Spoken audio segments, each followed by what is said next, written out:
16 सोमवार व्रत कथा। 16 सोमवार व्रत विधि। व्रत। यह व्रत सप्ताह के प्रथम दिवस सोमवार को रखा जाता है। यह व्रत भगवान शिवजी के लिए रखा जाता है। विधि। 16 सोमवार के दिन भक्तिपूर्वक व्रत करें। आधा सेर गेहूं का आटा के 3 अंगा बनाकर घी, गुड़, दीप, नैवेद्य, पुंगीफल, बेलपत्र, जनेऊ का जोड़ा, चंदन, अक्षत, पुष्प आदि से प्रदोषकाल में भगवान शिव का पूजन करें। एक अंगा भगवान शिव को अर्पण करें। 2 अंगाओं को प्रसाद स्वरूप बांटें और स्वयं भी ग्रहण करें। 17वें सोमवार के दिन पाव भर गेहूं के आटे की बाटी बनाकर घी और गुड़ बनाकर चूरमा बनाएं, भोग लगाकर उपस्थित लोगों में प्रसाद बांटें। 16 सोमवार व्रत कथा। पहला अध्याय। पृथ्वी पर भ्रमण की इच्छा से भगवान शिव और पार्वती जी अमरावती नगर में पहुंचे। वन उपवन और सुंदर भवनों को देखकर भगवान शिव को अमरावती नगर बहुत अच्छा लगा। उन्होंने कुछ दिन उसी नगर में रहने के लिए कहा। पार्वती को भी अमरावती नगर बहुत अच्छा लगा था। उस नगर के राजा ने भगवान शिव का एक विशाल मंदिर बनवा रखा था। शिव और पार्वती उस मंदिर में रहने लगे। एक दिन पार्वती ने भगवान शिव से कहा, हे प्राणनाथ, आज मेरी चौसक खेलने की इच्छा हो रही है। पार्वती की इच्छा जानकर शिव पार्वती के साथ चौसक खेलने बैठ गए। खेल प्रारंभ होते ही उस मंदिर का पुजारी वहां आ गया। पार्वती ने पुजारी से पूछा, पुजारी जी, चौसक के खेल में हम दोनों में से किसकी विजय होगी? उस समय शिव और पार्वती परिवर्तित रूप में थे। पुजारी ने एक पल कुछ सोचा और झट से बोला, चौसक के खेल में त्रिलोकीनाथ की विजय होगी। उद्धरण। ये कहकर पुजारी पूजा पाठ में लग गया। कुछ देर बाद चौसक में शिवजी की पराजय हुई और पार्वती जी जीत गईं। पार्वती जी ने ब्राह्मण पुजारी के मिथ्या वचन से रुष्ट होकर उसे कोढ़ी हो जाने का शाप दे दिया। शिव और पार्वती उस मंदिर से कैलाश पर्वत लौट गए।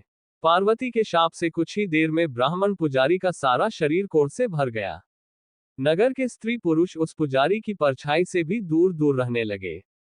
कुछ लोगों ने राजा से पुजारी के कोढ़ी हो जाने की शिकायत की तो राजा ने किसी पाप के कारण पुजारी के कोढ़ी हो जाने का विचार कर उसे मंदिर से निकलवा दिया। उसकी जगह दूसरे ब्राह्मण को पुजारी बना दिया। कोढ़ी पुजारी मंदिर के बाहर बैठकर भिक्षा मांगने लगा। कई दिन बाद स्वर्गलोक की कुछ अप्सराएं उस मंदिर में भगवान शिव की पूजा करने आईं। कोढ़ी पुजारी पर उनको बहुत दया आई। उन्होंने पुजारी से उस भयंकर कोढ़ के बारे में पूछा। पुजारी ने उन्हें भगवान शिव और पार्वती जी के चौसक खेलने और पार्वती जी के शाप देने की सारी कहानी सुनाई। शाप की कहानी सुनकर अप्सराओं ने पुजारी से कहा कि तुम 16 सोमवार का विधिवत व्रत करो। तुम्हारे सभी कष्ट, रोग, विकार शीघ्र नष्ट हो जाएंगे। पुजारी द्वारा पूजन विधि पूछने पर अप्सराओं ने कहा, सोमवार के दिन सूर्योदय से पहले उठकर स्नानादि से निवृत्त होकर स्वच्छ वस्त्र पहनकर आधा सेर गेहूं का आटा लेकर उसके 3 अंग बनाना। फिर घी का दीपक जलाकर गुड़, नैवेद्य, बेलपत्र, चंदन, अक्षत, फूल, पुंगीफल, जनेऊ का जोड़ा लेकर प्रदोष काल में भगवान शिव की पूजा अर्चना करना। पूजा के बाद 3 अंगों में एक अंग भगवान शिव को अर्पण करके शेष 2 अंगों को भगवान का प्रसाद मानकर वहां उपस्थित स्त्री, पुरुषों और बच्चों को बांट देना। इस तरह व्रत करते हुए जब 16 सोमवार बीत जाए तो 17वें सोमवार को एक पाव आटे की बाटी बनाकर उसमें घी और गुड़ मिलाकर चूरमा बनाना। फिर भगवान शिव को भोग लगाकर वहां उपस्थित स्त्री, पुरुष और बच्चों को प्रसाद बांट देना। इस तरह 16 सोमवार व्रत करने और व्रत कथा सुनने से भगवान शिव तुम्हारे कोढ़ को नष्ट करके तुम्हारी सभी मनोकामनाएं पूरी कर देंगे। इतना कहकर अप्सराएं स्वर्गलोक को चली गईं। पुजारी ने अप्सराओं के कथनानुसार विधिवत 16 सोमवार का व्रत किया, फलस्वरूप भगवान शिव की अनुकंपा से उसका कोढ़ नष्ट हो गया। राजा ने उसे फिर मंदिर का पुजारी बना दिया। मंदिर में भगवान शिव की पूजा करता हुआ ब्राह्मण पुजारी आनंद से जीवन व्यतीत करने लगा। कुछ दिनों बाद पुनः पृथ्वी का भ्रमण करते हुए भगवान शिव और पार्वती उस मंदिर में पधारे। स्वस्थ पुजारी को देखकर पार्वती ने आश्चर्य से उसके रोगमुक्त होने का कारण पूछा तो पुजारी ने उन्हें 16 सोमवार व्रत करने की सारी कथा सुनाई।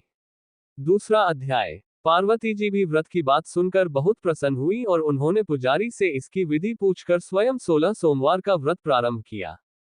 पार्वती जी उन दिनों अपने पुत्र कार्तिकेय के नाराज होकर दूर चले जाने से बहुत चिंतित रहती थीं। वे कार्तिकेय को लौटा लाने के अनेक उपाय कर चुकी थीं, लेकिन कार्तिकेय लौटकर उनके पास नहीं आ रहे थे। 16 सोमवार का व्रत करते हुए पार्वती ने भगवान शिव से कार्तिकेय के लौटने की मनोकामना की। व्रत समापन के तीसरे दिन सचमुच कार्तिकेय वापस लौट आए। कार्तिकेय ने अपने हृदय परिवर्तन के संबंध में पार्वती जी से पूछा, हे माता, आपने ऐसा कौन सा उपाय किया था जिससे मेरा क्रोध नष्ट हो गया और मैं वापस लौट आया।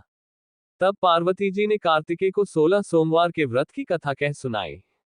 कार्तिकेय अपने एक ब्राह्मण मित्र ब्रह्मदत्त के परदेश चले जाने से बहुत दुखी थे। वह वापस नहीं आ रहा था।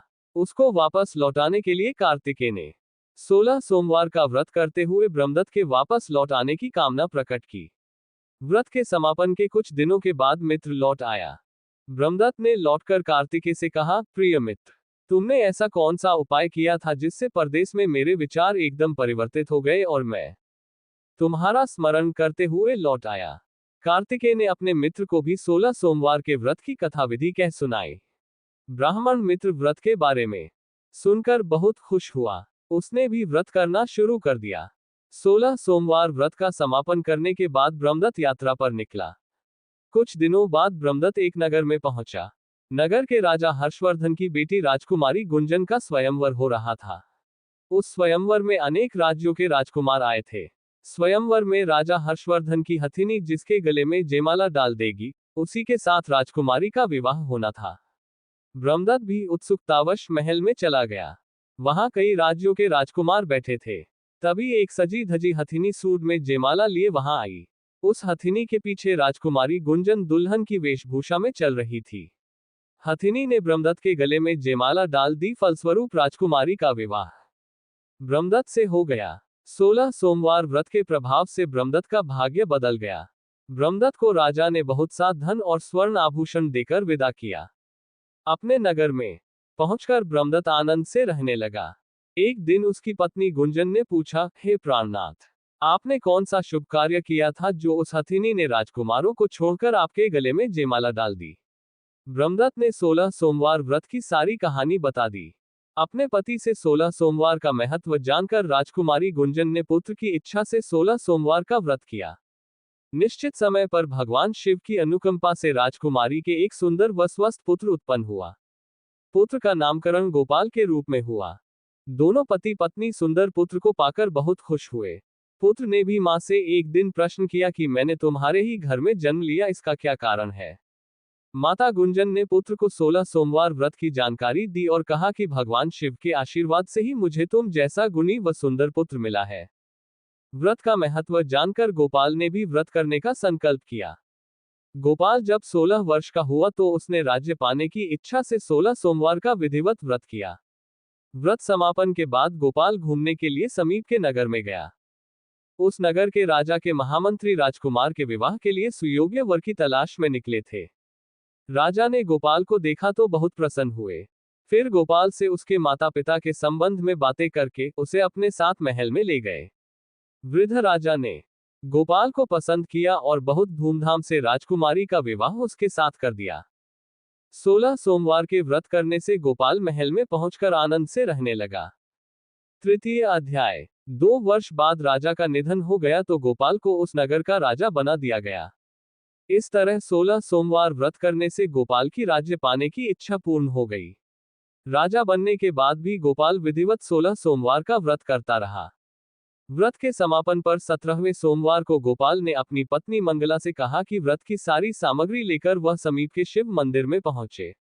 मंगला ने पति की बात की परवाह न करते हुए सेवकों द्वारा पूजा की सामग्री मंदिर में भेज दी। मंगला स्वयं मंदिर नहीं गई। जब गोपाल ने भगवान शिव की पूजा पूरी की तो आकाशवाणी हुई, हे राजन, तेरी रानी मंगला ने 16 सोमवार व्रत का अनादर किया है, सो रानी को महल से निकाल दे, नहीं तो तेरा सब वैभव नष्ट हो जाएगा, तू निर्धन हो जाएगा। आकाशवाणी सुनकर गोपाल बुरी तरह चौंक पड़ा। उसने तुरंत महल में पहुंचकर अपने सैनिकों को आदेश दिया कि रानी मंगला को बंदी बनाकर ले जाओ और इसे दूर किसी नगर में छोड़ाओ।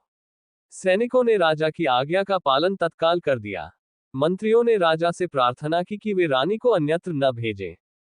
तब राजा गोपाल ने आकाशवाणी वाली बात बताई तो वे भी भगवान शिव के प्रकोप के भय से शांत होकर रह गए। रानी मंगला भूखी प्यासी उस नगर में भटकने लगी। मंगला को उस नगर में एक बुढ़िया मिली। वह बुढ़िया सूत काटकर बाजार में बेचने जा रही थी, लेकिन उस बुढ़िया से सूत उठ नहीं रहा था। बुढ़िया ने मंगला से कहा, बेटी, यदि तुम मेरा सूत उठाकर बाजार तक पहुंचा दो और सूत बेचने में मेरी मदद करो तो मैं तुम्हें धन दूंगी। मंगला ने बुढ़िया की बात मान ली। लेकिन जैसे ही मंगला ने सूत की गठरी को हाथ लगाया, तभी जोर की आंधी चली और गठरी खुल जाने से सारा सूत आंधी में उड़ गया। मंगला को मनहूस समझकर बुढ़िया ने उसे दूर चले जाने को कहा। मंगला चलते चलते नगर में एक तेली के घर पहुंची। उस तेली ने तरस खाकर मंगला को घर में रहने के लिए कह दिया, लेकिन तभी भगवान शिव के प्रकोप से तेली के तेल से भरे मटके एक एक करके फूटने लगे। तेली ने मंगला को मनहूस जानकर तुरंत घर से निकाल दिया। भूखी प्यासी रानी वहां से आगे की ओर चल पड़ी। रानी ने एक नदी पर जल पीकर अपनी प्यास शांत करनी चाही तो नदी का जल उसके स्पर्श से सूख गया। अपने भाग्य को कोसती हुई रानी आगे चल दी। चलते चलते रानी एक जंगल में पहुंची।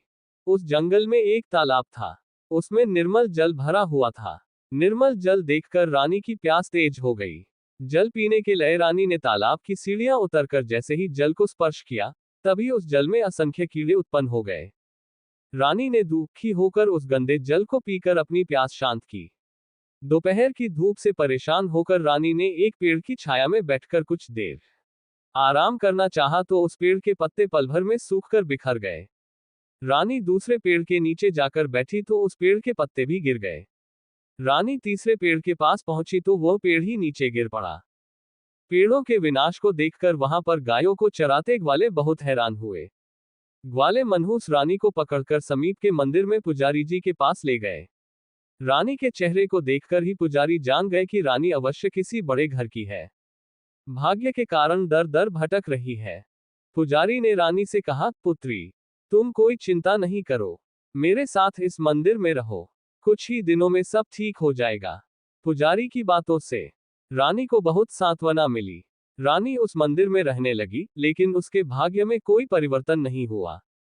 रानी भोजन बनाती तो सब्जी जल जाती, आटे में कीड़े पड़ जाते, जल से बदबू आने लगती। पुजारी भी रानी के दुर्भाग्य से बहुत चिंतित होते हुए बोले, हे पुत्री, अवश्य ही तुझसे कोई अनुचित काम हुआ है, जिसके कारण देवता तुझसे नाराज होकर तुझे इतने कष्ट दे रहे हैं। पुजारी की बात सुनकर रानी ने अपने पति के आदेश पर मंदिर में न जाकर शिव की पूजा नहीं करने की सारी कथा सुनाई। पुजारी ने कहा, अब तुम कोई चिंता नहीं करो, कल सोमवार है और कल से तुम 16 सोमवार के व्रत करना शुरू कर दो। भगवान शिव अवश्य तुम्हारे दोषों को क्षमा करके तुम्हारे भाग्य को बदल देंगे। पुजारी की बात मानकर रानी ने 16 सोमवार के व्रत प्रारंभ कर दिए। सोमवार को व्रत करके विधिवत शिव की पूजा अर्चना करके रानी व्रत कथा सुनने लगी।